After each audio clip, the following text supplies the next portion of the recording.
Hi, this is Tim Krolsky. Most people might think they know what goes on in the life of a truck driver, but we thought it was time to understand the person that operates the truck, to find what actually drives them and what really goes on before and after the brakes get set. Welcome to Garner Trucking's Beyond the Cab. A good day today. This is Tim Krolsky. I'm here with driver Aaron Knowles, who's been with Garner Trucking now since January of 2018. So celebrating your second year with us, and we are certainly grateful that you're here. Originally hailing from Toledo, correct? Absolutely. Okay. Yep. All right. So born and raised there? Born and raised there. Tell me a little bit about young Aaron Knowles. Let's see, young Aaron Knowles. I grew up a car enthusiast, car and truck enthusiast. Man, I tell everyone that when I was born, I didn't get that silver spoon. I had a wrench and pliers because I was always behind my dad, chasing him, trying to learn how to work on cars and stuff. So, what was your favorite car growing up? Camaro.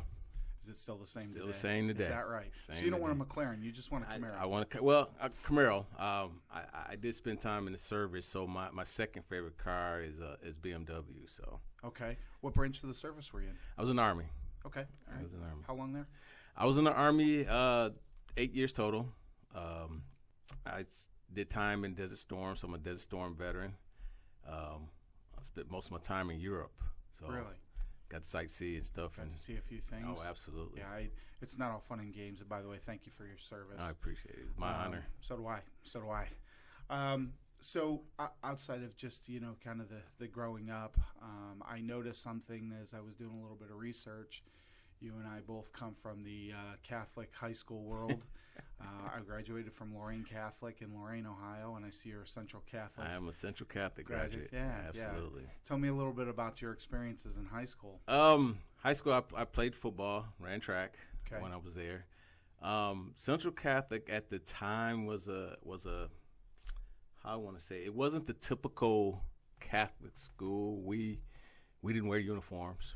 We went to school and everyday clothes. It has changed now since I was there.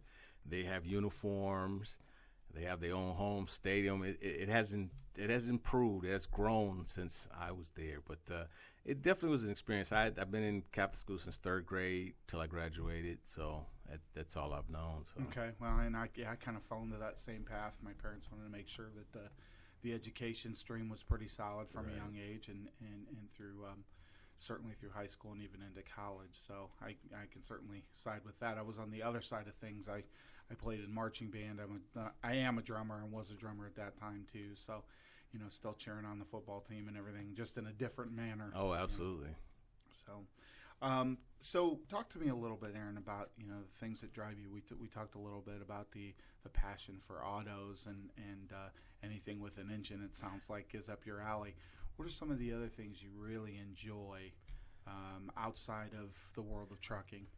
Little known fact, I did coach elementary school basketball. It was flag football because your email. My email, yep, it says Coach Knowles. Yep. So I did do that for a while, volunteered coaching that, loved that. Kind of got away from it. Also, I'm a big NASCAR fanatic. Real racing period. That still falls into the engine highlights, right? Absolutely. Big NASCAR fan. I have a big Jeff Gordon collection. I have a big die-cast car collection as well. So. James over at our shop, I don't know if you've ever been in his office. I have. I've seen his collection. Yes, I have. Kind of envy it a little bit. Yeah, yeah, he's got some good ones over there. So that's interesting that you both kind of share that passion.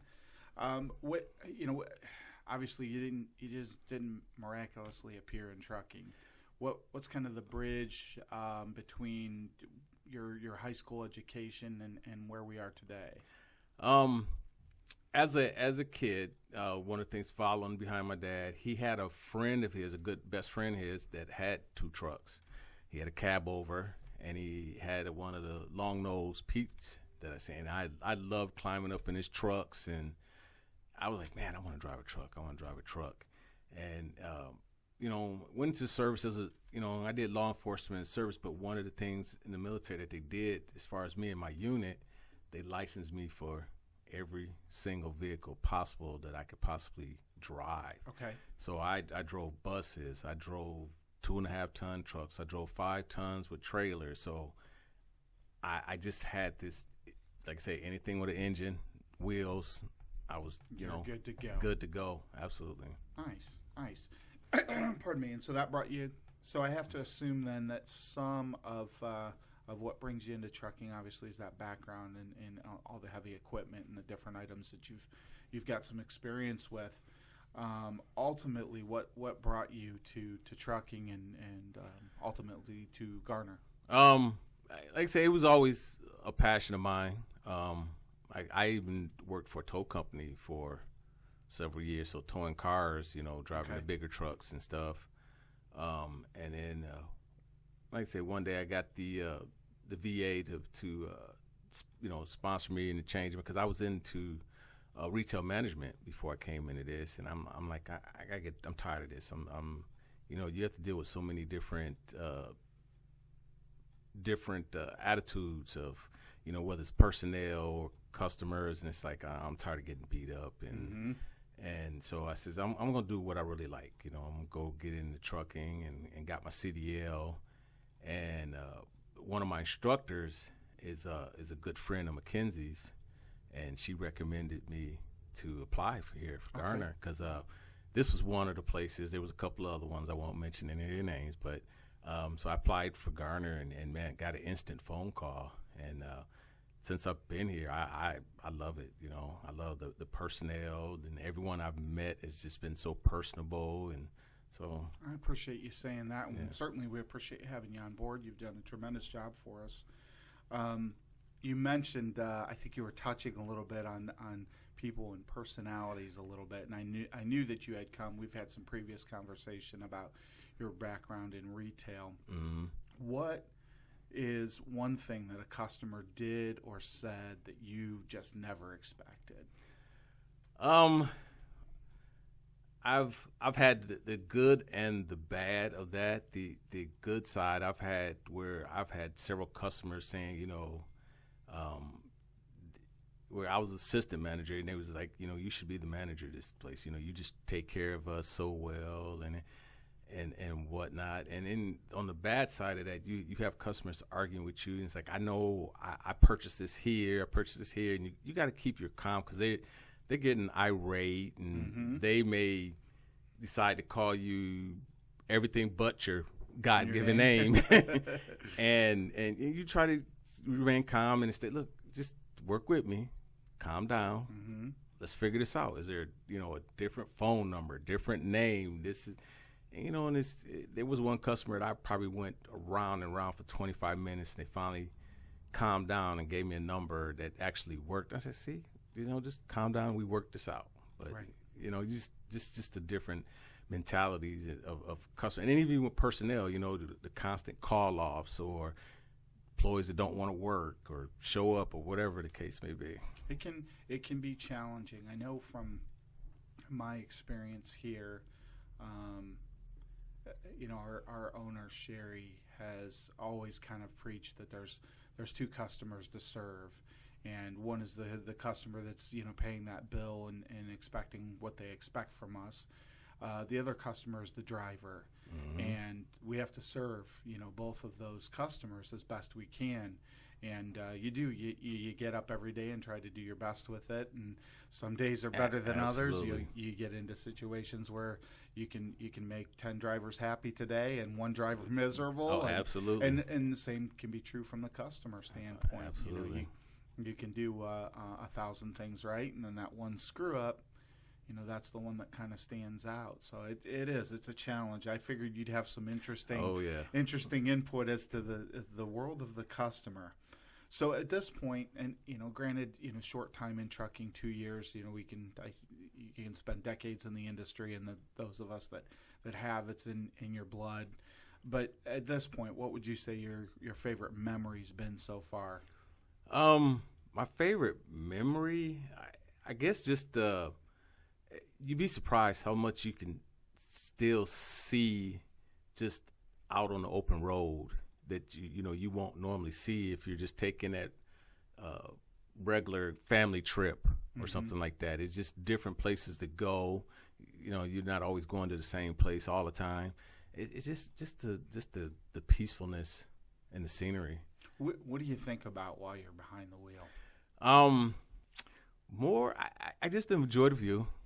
And like I said again, the peacefulness, and then constantly I'm watching out for some of the the idiots out there that not paying attention, Right, of course. right. But yeah, I just enjoy the open road. Okay, gives you a peace of mind. Oh, sounds absolutely. Like, which I think, quite frankly, for me, that was one of the more settling pieces. It always give me an opportunity. But big music fan, so for me, I immerse myself in that world, and while you're driving, certainly even in a car today, I still have that same mentality to really kind of put myself into a calm place. Oh yeah. And I appreciate you pointing out safety. That's the most important piece. But while you're being safe, you shouldn't be able to. You should be able to enjoy that. What makes you feel inspired, or what brings you to the best person that you can be? The best person is just a driven, challenge for me. I want to be the best person that I can be. What my parents instilled in me, and I like to leave a positive impression on people. Okay.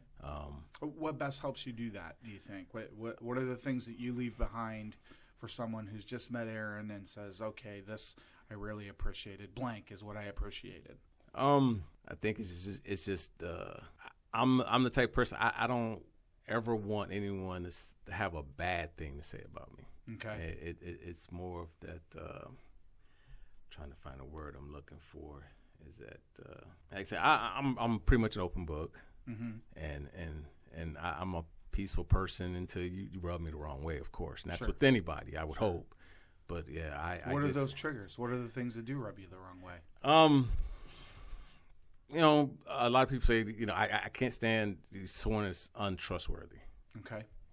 Just be honest with someone. I prefer you to be open and honest with me about something. Don't BS me. Right. Right. That's probably my biggest thing. Don't BS me. Don't try to sugarcoat it. Just tell me how it is, And I try to take constructive criticism, everything. So, just be open and honest. Yeah, I think it's an point blank. Admirable trait, and it's one of those things that I know for many.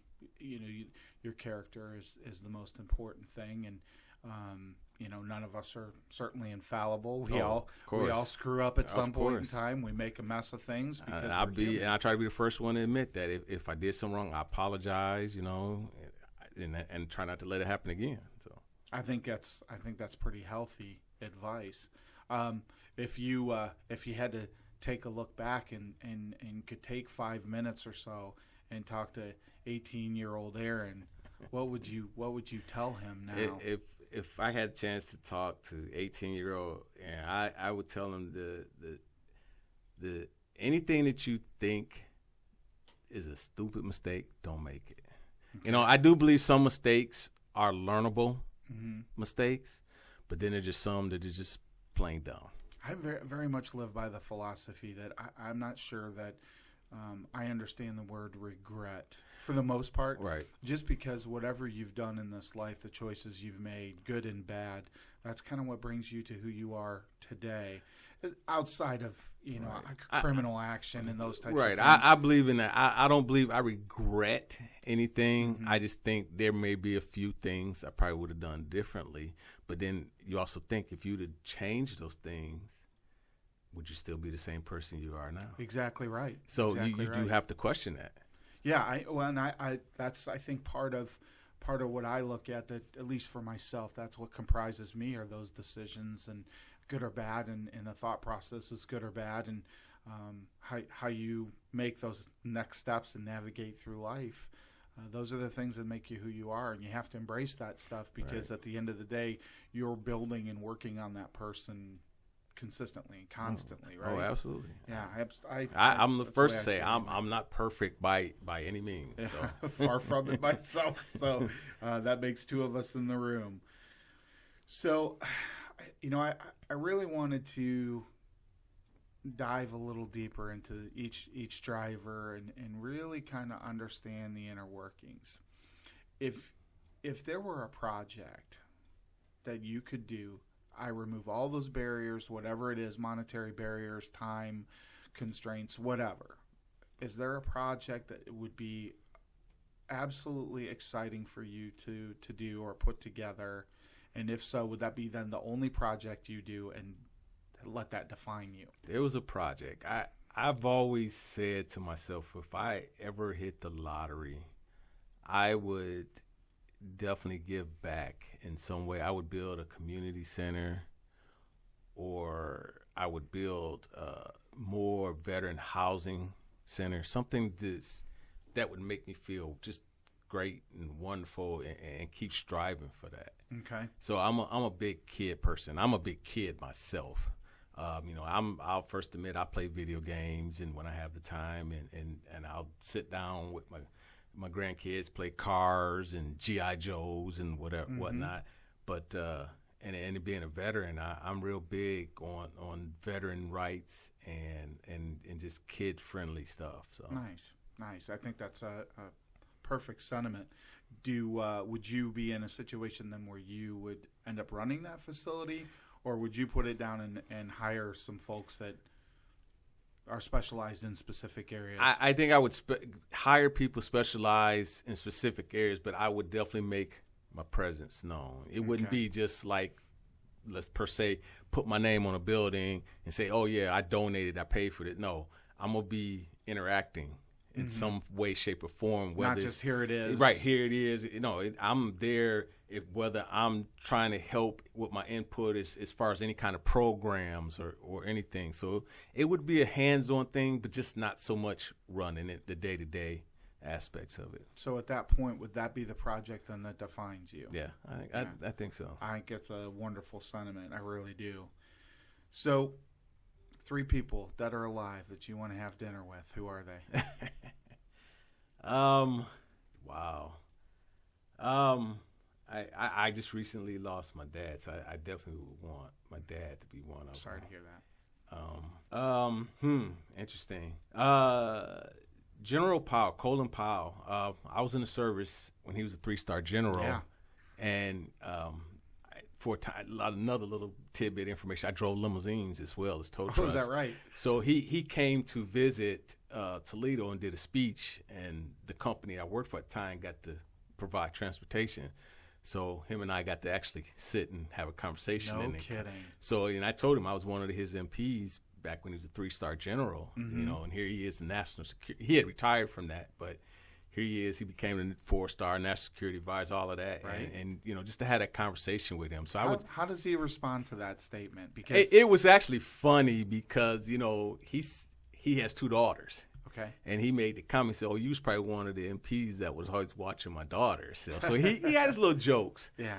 So it was interesting to have that interaction with him, to tell him incredible. that I was one of his MPs back in the day. So yeah, that really is something. So that was really. So I would say him, and let's see, third person.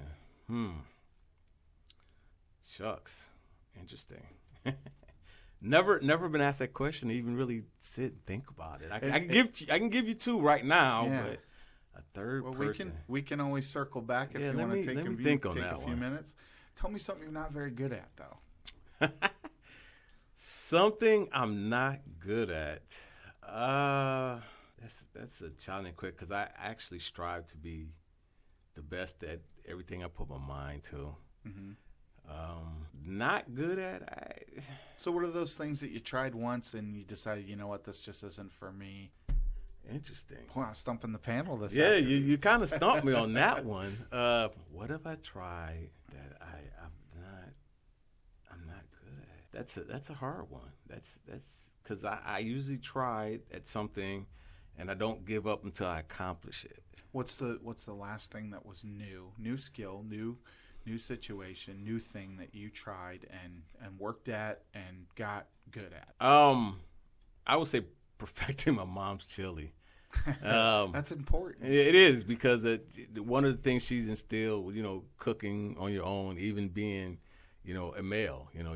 You back in the day, you always think women always did all the cooking, right. but even as a man, I watched her and saw how she made her chili, and then I added my own flair to it. So I will tell you that on that same token, if there's one item that I'm positive that my wife asks me to cook more than anything is my chili, and it has the base of what my mother did.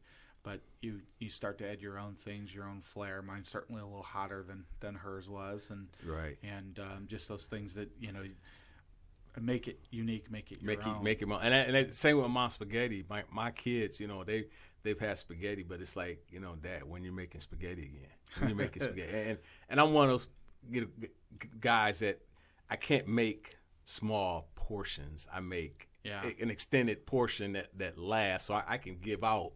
Yeah, plenty of food. I got plenty, absolutely. How many kids do you have? I have 6 kids. Okay. I have 4 boys, 2 girls. Wow. And I have 2 grandchildren. Okay, so. Excellent. Now, how old are the kids? All the way down to the. You would ask me that. You're gonna be in trouble. 32, 30, 27, 25, getting ready to turn 19, and 10. Okay. So you've got the full spectrum. I have a full spectrum, yes. That's awesome, though. Yes. We've got 4 boys, and I've got couple of them. One that's in his 30s. Okay. The others are in their 20s. Some of them in their late 20s, and I've got some grandchildren. I've got actually 5 grandchildren at this point. Nice. So I know that's. As soon as you started to talk about the spaghetti and volumes and those types of things, Immediately I knew you had a larger family because that's how we do things. Right. I will tell you, being on the flip side, at this point, I'm closer to an empty nest, and cooking has been difficult now because I have to pare back and relax a little. Exactly. You don't need. It's like you're so used to making big volumes. It's like, okay, how do I divide? Or a third of what I need to. Yeah, I'll just have to cook for my wife and I tonight. Right. I'm used to, anything that you're cooking is going to be in portions of 6 plus. Right. But especially when you start talking about boys, you've got to have all the extra. Absolutely. So that they get their opportunity to get seconds. Not that I'm not that strange to seconds either. I'm one of those guys that I'll eat it for a week or so, and it's like, okay, I'm done. I won't make it for a little while because I've had it for a week straight. Yeah. We need to relax on those particular leftovers and move on to the next ones. Right? What would you say that maybe people misunderstand about you or misjudge? I have been told on occasion that I come off as, and it's rarity, that I come off as nonchalant, I guess. Okay. But I guess in my over time, I've learned to not stress about things or tend to let things get to me. Not saying it doesn't bother me, I just don't express it too often. Right. So then, people misinterpret that as, you're nonchalant, you don't care. Well, no, that's not that I don't care, but you can't stress about things you can't change. I think that's kind of another hard lesson in life. You find those major roadblocks that get in the way that you got to figure out how you're going to climb over and get around somehow. And those are the ones that, those are the ulcer-creating ones, right? Those are the ones that if you worry too much, you're going to be in a really, really bad situation. Absolutely.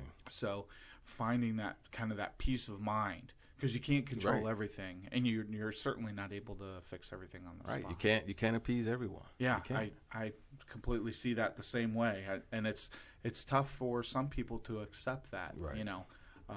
The excitable portion, I know as a person for myself, I typically still get excited about some things from time to time, and then once I kind of process for a second, it's like, okay, I can see my way through now. But you've got to be able to not really internalize it so that it's to the detriment of your own physical health or anything, or mental health, but you do want to put things in perspective a little bit so you don't have to react to everything. As we started these podcasts, one of the big things I wanted to do was make sure that as a part of it, there were some topics or items that you wanted to discuss so that it wasn't, a completely one-sided situation. And the survey that you had filled out, the points that you had mentioned were schedules, pre and post trips, and yard safety. So what do we want to talk about in that world?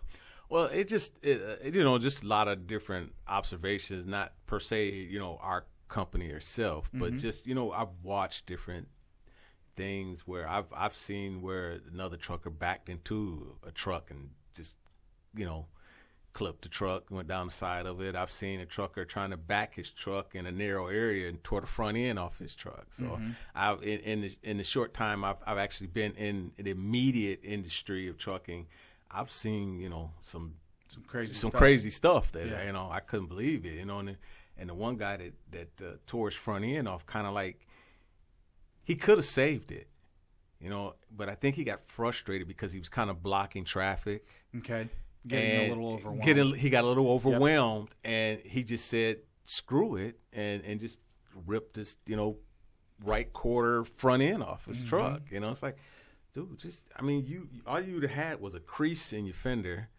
Just stop, regroup. Right. They can wait, give it a minute, and then go back or got someone help you. But I've seen where people are not willing to help other drivers. They'll just sit and watch and like, oh, if he tears something up, or there's the entertainment for the day. Right, the entertainment for the day. Yeah. Where I had a young lady, and this was up in Rochester several weeks ago.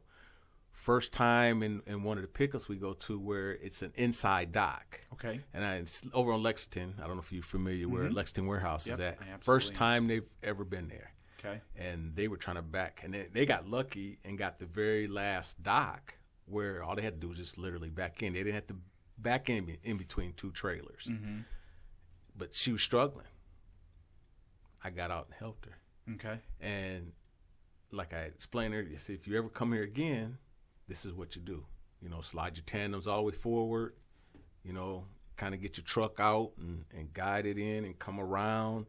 I said, because next time you may not get lucky and get this first dock. Right. You might get a dock in between. Where things get a little more surprising. You got to get it in here. And then once you get yourself straight in between the lines, slide your tandems all the way to the back and then go to the dock. And she was very appreciative of the help.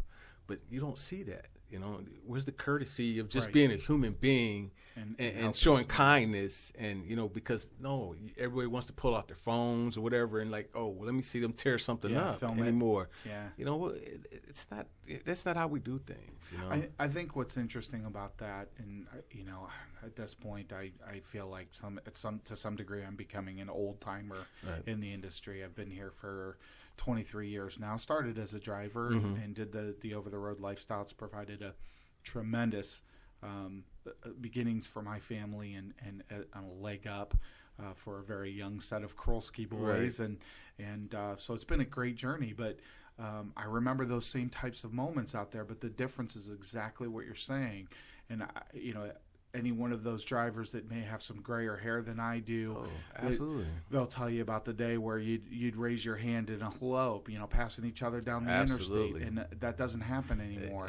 Drivers would stop for one another. I remember having light problems the middle of the night. I was coming from Fremont, Ohio, and headed to our yard here, and my lights just quit working. So I pulled off on the side of the road, and lo and behold, it couldn't have been more than 2 minutes. I had a driver pull up behind me. Nice. She came over and said, hey, what's going on here? I explained what the situation was. She helped me diagnose it real quick. At that time, I was brand new. I'm talking, maybe a month into things. So every situation like that's a panic, right? Absolutely. And I'm about to tell my age here, but I grew up watching, BJ and the Bear and Moving, which were trucking shows. And, I was like, oh, man, that's one of the interests that kind of got me in it. But like I said, I did other things. But, watching those shows, growing up. They gave a little glory to, absolutely. To the driver. And it's like, and then CBs were real big back in the day. But now anymore, like I'm going to say 2 out of 10 drivers might have a CB in their truck. And they're very helpful. I was just reminded of that today. Very helpful. And you ought to hear, just yesterday on my way to Detroit, 2 lanes were blocked and drivers telling if you need to get around, and if you got a set appointment time to get someplace, and you got a chance to bypass that traffic jam and still make your appointment time, especially if you're pressed for time or whatever. Take advantage of it. Take advantage of it in this day and age where Absolutely. You start a clock, and that stopper clock, once it's done, it's done. Right. Yeah, it can be very challenging. I don't know that we do enough to help each other out there. I don't think so. I believe we could do more just as human beings alone, if nothing else. Not even so much in the truck industry, but just in society, period. If we could interact better, it would be so. I hear so much negative on the CBs on top of it, and it's like, why? Because that person that you're talking about may be that person that stopped and helped you and saved your life. Right. Yeah, you get to a point, especially, and again, you're pointing out CBs really aren't the thing anymore. I remember coming into the larger cities, and the first thing I would do would be shut off my CB because I just don't want to hear all the nonsense and the ignorance and the things that come. And I usually turn mine down. I don't shut it off. I will turn it down. They're not for your own personal, let's talk about this person or let's talk about politics and all that. We're out here to be safe and provide information or even to help each other. Right. Yeah, well, that's kind of gotten lost along the way. Oh, yeah. To your point. You had also mentioned pre and post trips. What's your thoughts there? My thing is I'm kind of one of those anal guys, and I think it's partly my upbringing and being in the military. I try to plan my trips out almost to the minute. I know about when I'm going to take my break. I know when I'm going to stop for fuel. If you're going to be good at this job, you have to pre-plan. You have to. You have to pre-plan your trip. Yep. Because that way and then I try to plan where if I leave at this time, it gives me enough time for incidentals. You can't plan for everything. You can't plan for an accident that may happen. Right.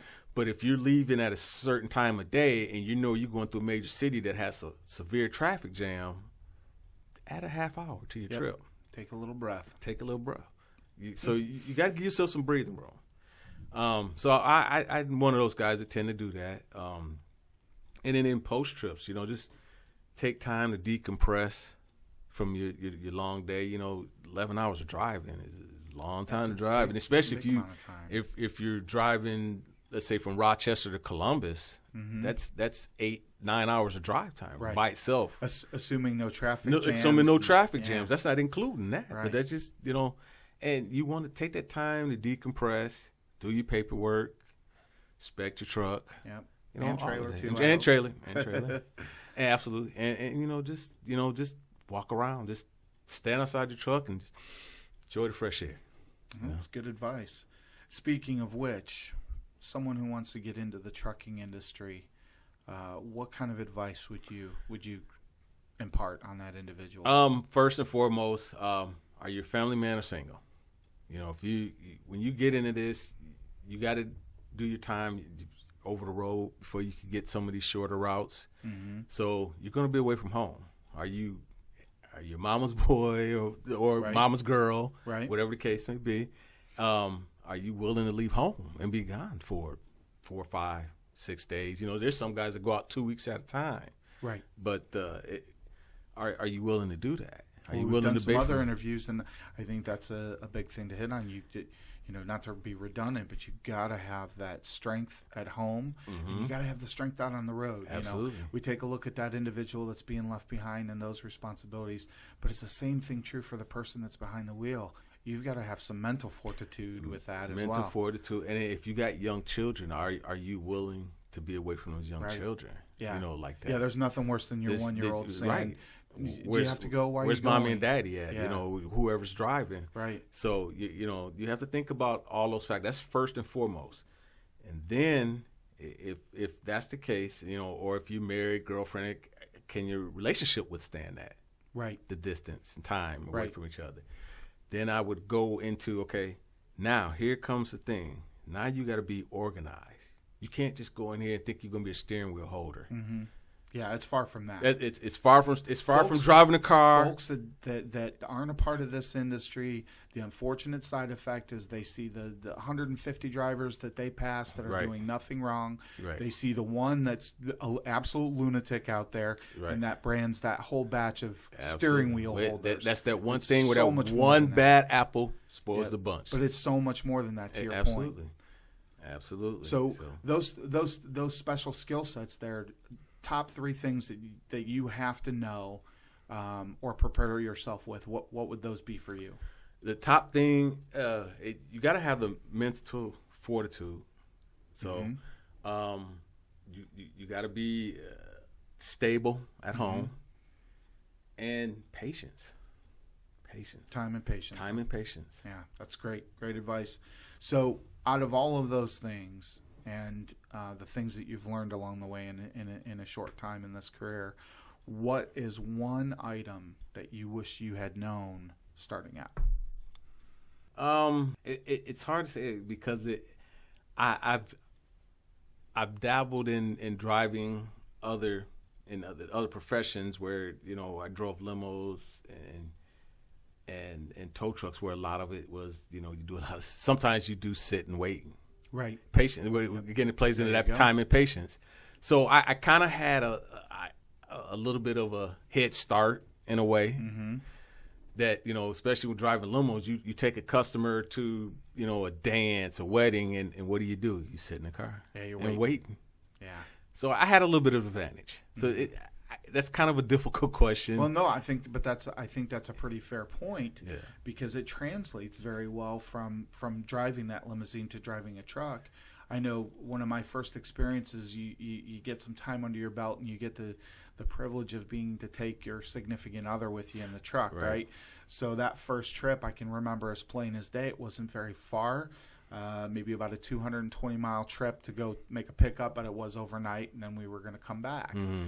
Well, we got out there the next morning. We're unloading, and I remember my wife saying, it's probably 45 minutes later, and she's like, okay, so what do we do now? I said, well, we wait until they're ready to empty us and get moving.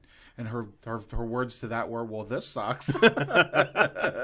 So, it's, you've got to have some patience. You got to have some patience. You got to be willing to realize that portion of this job is one of the more difficult parts. Right. So if you have a little bit of a hobby of a crossword puzzle, Sudoku, something to keep your mind sharp.